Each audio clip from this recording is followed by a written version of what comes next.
ओम शांति। 11 फरवरी। आज बाबा कह रहे हैं, मैं आया हूं तुम्हें प्राण दान देने के लिए। प्राण दान का अर्थ है तमो प्रधान से सतो प्रधान बनाने के लिए।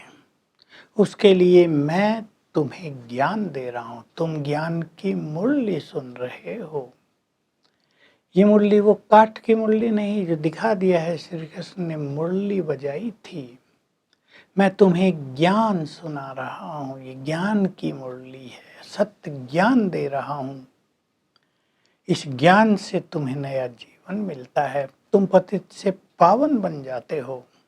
तुम मुझे बुलाते थे, भारत में शिव जयंती मनाते हैं, हे पतित पावन आओ, तुम बहुत बुलाते थे।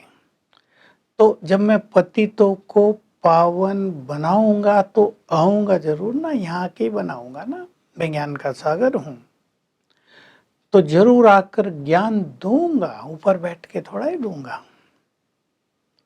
तो अब मैं तुम्हें ज्ञान दे रहा हूं। इसको ही सत्यनारायण की कथा भी कहते हैं, अमर कथा भी कहते हैं। दिखाते हैं ना, शिव ने पार्वती को अमर कथा सुनाई। एक पार्वती की बात नहीं, तुम सब पार्वतियां हो। मैं तुम सबको अमर बनने की ये अमर कथा सुना रहा हूं। इस पढ़ाई से तुम्हें आत्माभिमानी जरूर बनना है। इस संसार में कोई भी मनुष्य किसी को आत्माभिमानी नहीं बना सकता। केवल परमात्मा ही सबको आत्माभिमानी बनाते हैं। क्योंकि किसी को आत्मा का ज्ञान ही नहीं है दुनिया में। कह देते हैं आत्मा सो परमात्मा, पूरा हो गया काम। परमात्मा का ज्ञान तो बिल्कुल नहीं है। सबकी बुद्धि पत्थर बुद्धि बन गई है। मैं सबकी पारस बुद्धि बनाता हूँ। बाबा कह रहे भारत वालों की बुद्धि पत्थर बुद्धि बन गई तो विदेशियों की बुद्धि पत्थर बुद्धि बन गई। कैसे? बॉम्ब्स बना रहे हैं, उन्हें पता नहीं हम अपने ही कुल के विनाश के लिए बॉम्ब्स बना रहे हैं। तो भगवान से भी विपरीत बुद्धि हो गई। तुम ये सब देखकर कुछ आश्चर्य नहीं खाते, तुम्हें कुछ नया नहीं लगता, क्योंकि ड्रामा का संपूर्ण राज तुम्हें ज्ञात है कि ये होना ही है। ये दुनिया बहुत पतित बन गई है, यहाँ दुख बहुत हो गया है, कितने हंगामे होते रहते हैं, अशांति फैलती रहती है, बीमारियां बढ़ती रहती हैं। तो इन्होंने ये बॉम्ब्स बना दिए हैं, कैसे कैसे बनाए हैं। तो इन सब से विनाश हो जाएगा। तो जो कुछ होगा तुम्हें उसका पहले से ही ज्ञान है, क्योंकि ये भारत पारसपुरी था। बहुत बड़ी चीज है। भारत के इस इतिहास को कोई नहीं जानता, भारत के इतिहासकार भी नहीं जानते कि यहाँ देवी देवताओं का राज था, सोने के महल थे, हीरे जड़ित थे, अथाह धन संपदा थी, मनुष्य देवता थे। मैं फिर से राजधानी स्थापित कर रहा हूँ। तो राजधानी में तो सभी होते हैं, छोटे पद वाले, बड़े पद वाले, राजा महाराजा, विश्व महाराजन। तो मैं तुम्हें ये सत्य कथा सुनाकर नर से नारायण, नारी से लक्ष्मी बनाने आया हूँ। बाकी सृष्टि का तो विनाश होगा ही। मैं तुम्हें कह रहा हूँ, तुम अपने को आत्मा समझ बुद्धि मेरे से लगाओ, ऊपर बुद्धि योग लगाओ, शांति धाम में, निर्वाण धाम में बुद्धि योग लगाओ। तो बुद्धि योग लगाते लगाते तुम मेरे पास पहुंच जाओगे। देखो, तुम 5000 वर्ष पहले मुझे छोड़ के चले आए थे बाबा, हंसी में प्यार में बोल रहे हैं, लेकिन अब मैं आया हूं तो तुम्हें छोड़ के नहीं जाऊंगा, तुम्हें साथ लेकर जाऊंगा। मैं तुम्हें घर ले जाने के लिए आ गया हूं, फिर तुम्हें स्वर्ग की राजाई दे दूंगा। उन्होंने तो क्या गलती कर दी शास्त्रों में, लाखों वर्ष, सतयुग को ही कितने लाख वर्ष दे दिए हैं, कलयुग की आयु से भी 4 गुनी दिखा दी है। इतने लाखों वर्ष की तो किसी को याद भी नहीं रहे।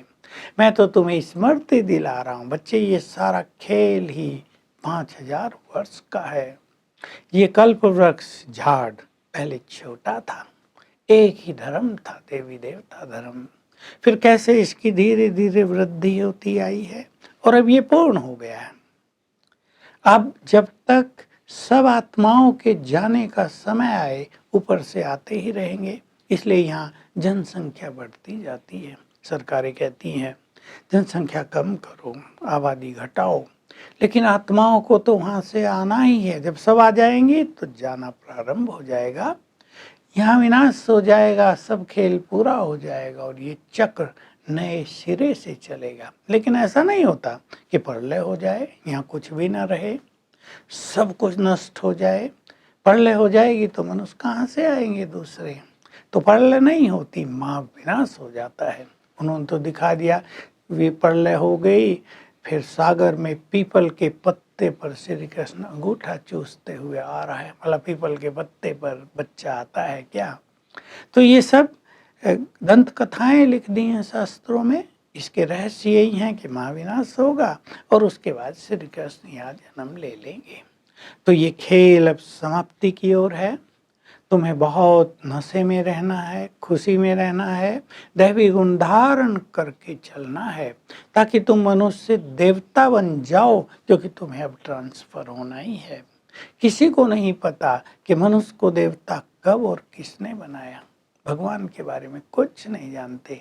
वो कहाँ रहता है, वो कब आता है, वो क्या करता है। अब मैंने स्वयं आकर तुम्हें ये संपूर्ण सत्य ज्ञान दिया है, तो तुम्हें ये ज्ञान औरों को भी देना है।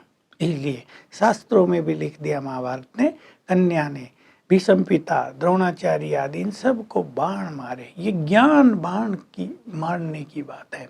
तो ऐसा समय आ रहा है जब तुम इन बड़े बड़े सन्यासी महात्माओं को भी ज्ञान देंगे, वे भी तुम्हारे इस सत्य ज्ञान को स्वीकार करेंगे। लेकिन इसमें अभी थोड़ा समय है, क्योंकि यज्ञ में विघ्न बहुत पड़ते रहते हैं।